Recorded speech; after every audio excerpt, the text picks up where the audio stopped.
সংখ্যায় গুনলে এই নিয়ে 7বার বাজেট পেশ করতে চলেছেন ভারতের ফাইন্যান্স মিনিস্টার অর্থাৎ অর্থমন্ত্রী নির্মলা সীতারামন।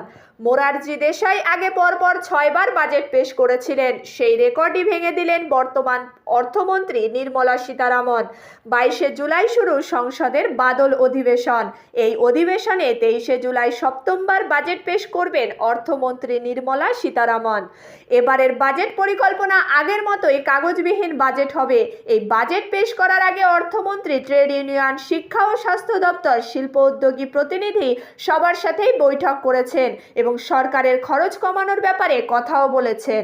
কিন্তু কনফেডারেশন অফ ইন্ডিয়া ইন্ডাস্ট্রি আশা প্রকাশ করেছেন সরকারের খরচ বৃদ্ধি পাবে এবারের বাজেটেও। 12ই আগস্ট পর্যন্ত চলবে বাদল অধিবেশন। এবার কেন্দ্রীয় সরকার 7টি বিল পেশ করবেন, তার মধ্যে অন্যতম এয়ারক্রাফট বিল।